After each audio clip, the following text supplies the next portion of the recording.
that button and checking out my latest video.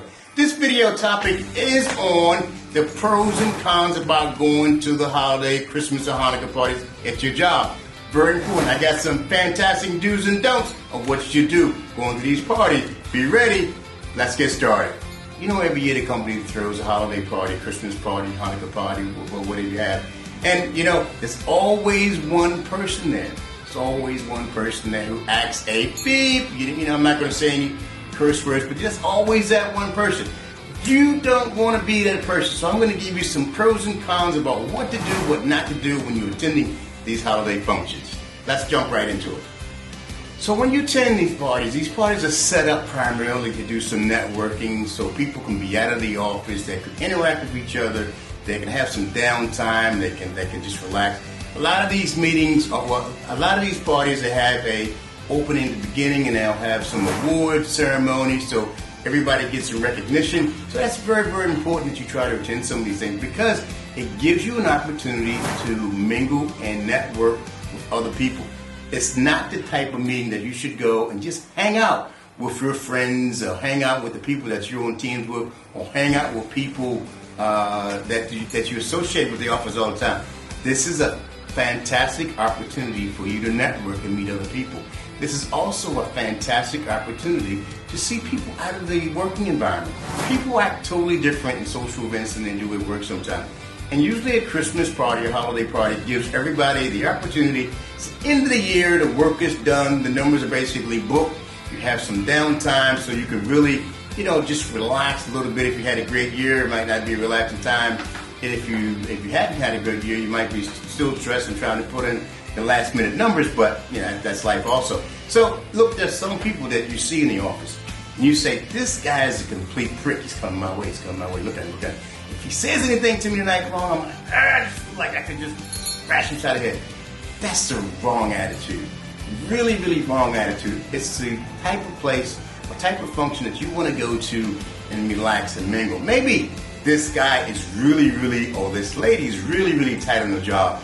Maybe this person is stressed out like that because he's got a lot of things happening in his personal life. Maybe he spent some time in the military. Maybe he's just a very, very rigid person. But if you spend some time, have a couple of drinks with the person, maybe you figure out, hey, this guy's not a really bad guy at all. He's really a nice guy. I read him wrong. This is a good opportunity to read people, talk to people, open up a little bit, because you may only have this opportunity once a year. So here's some pros that you should do. So here's one thing you should always do. Try to interact with people that I think I've already discussed this, but you should try to interact with people that you normally don't associate with. You should also make yourself visual to senior managers. You should go up, if they don't know you, shake your hand, tell them what you're about, tell them what you do. It's a good opportunity to say what you do for the company, what you bring.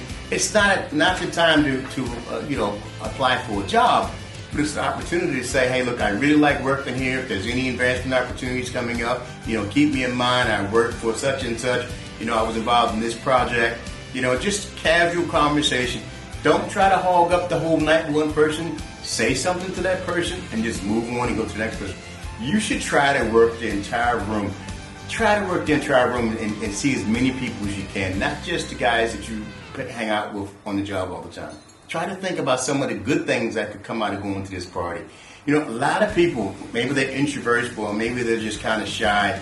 They just don't want to attend. They feel like, I might get trapped on a one-on-one and I don't want to be there, or I might be at the wrong table with somebody I don't really like. Don't look at it that way. Look at it as an opportunity to strategize a little bit, to see who's who, see who's mingling with who.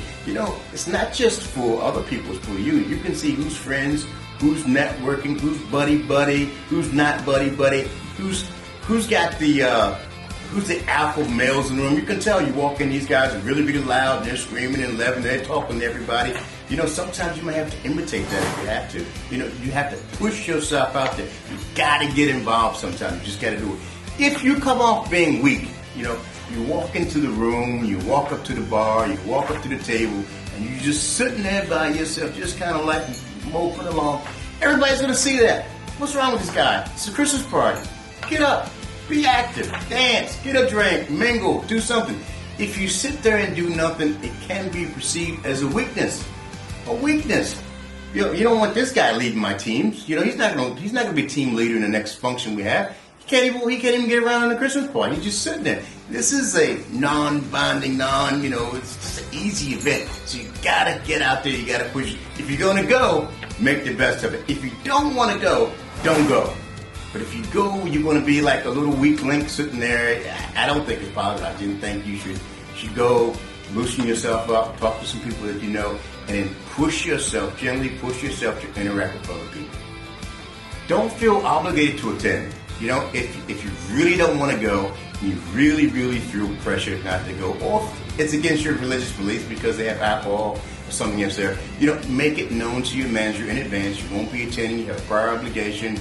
Or, you don't go places with alcohol because of religion. Just be upfront with them and tell them. Because, look, I know people say it doesn't happen, but people count cards. They see who's there. They look, okay, where's Johnny? Where's Joe? Where's Karen? Where is Teresa? Everybody's looking around.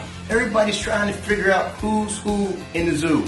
So, if you're going to go, go. If you don't want to go, tell your manager, tell other people in advance you have a prior obligation. So the worst thing you can do is say, I'm going to go, I'm going to be there, and don't show up. The next thing, sometimes there's some financial obligation going to these parties also.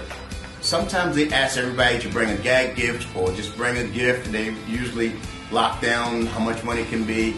Look, if you can't afford to do that, you don't want to do that, you don't give gifts during Christmas or holidays, then don't do it. Just say it up front. Look, I don't want to participate in that. Yeah, you might get some frowns, but stand your ground, be who you are. Do it politely, professionally, but move on. But, be who you are. Okay, let's talk about some of the cons about going to these parties. There's always one person in the room who drinks too much. Don't be that guy. Don't be that gal. Control your alcohol. When you walk in the door, make sure I'm going to have 1, 2, maybe 3 drinks. Obviously, if you drink more than 2 drinks or something like that, there's driving laws, so make sure you do Uber or you have someone who's a designated driver. But don't get yourself, that's the worst thing you can do. Go to a Christmas party, end up going home, getting a DWI, it's a stain on your record, stain on your face. You don't want to do that. So make sure you control your alcohol. Normally, when people get in trouble at these parties, it's always alcohol related. They feel empowered, they say the wrong thing, they get aggressive, they say an odd-colored joke. That they get up in the boss's face and start telling the boss that he's not running the business properly. His strategy is wrong or her strategy is wrong. These things probably won't get you fired, but it will come off that this guy's or gal's a knucklehead and shouldn't be drinking. All right, so don't do that. There is a dress code when you go to these business functions.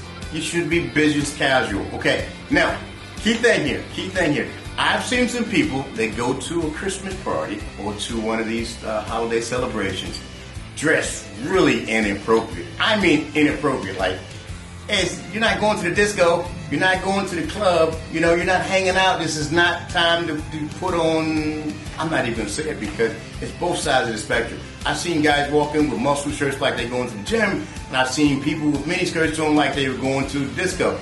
It's business casual.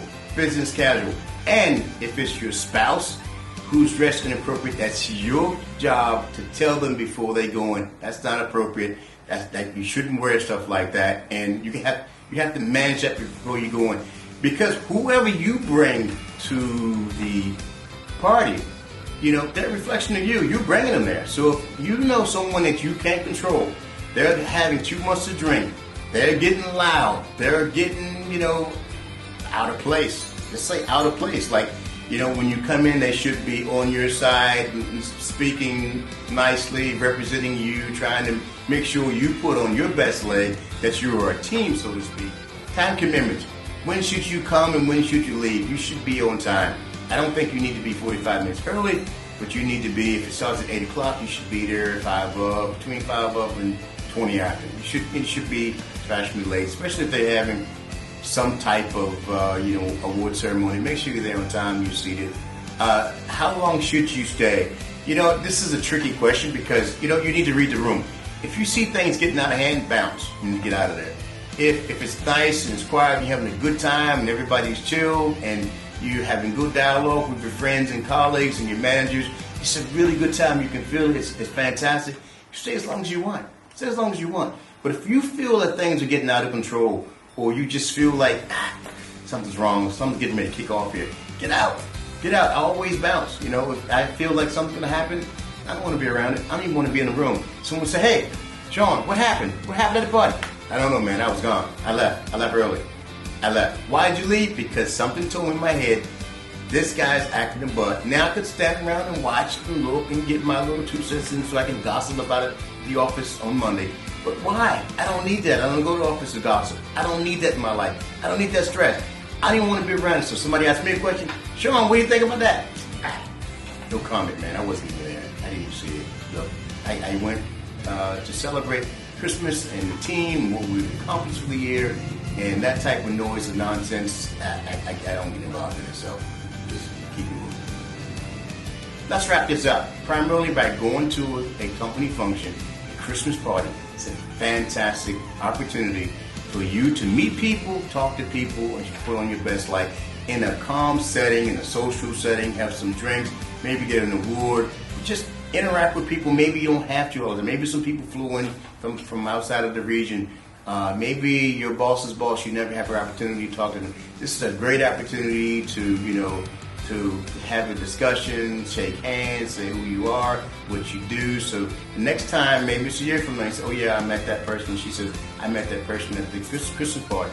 That's a great opportunity. It's a great opportunity for the spouses to meet each other so they understand, some of the things. Maybe you have kids the same age, and it's a good opportunity to network there, and so you can have some continued social activities outside of the function. So some really good things that can come out of it. But you definitely don't want to go if you can't handle your alcohol, or your significant other that you're bringing can't handle their alcohol. Not a good time to bring them. Just skip that part. You do your function on your own. But look, go have fun. Enjoy the holiday season. It only comes once a year. It's a magical time. But when you start doing these things on the job, they could have long-lasting positive and negative impacts on your career. So don't do it. Do the good thing. Be smart about it and have fun. Take care. Talk to you later.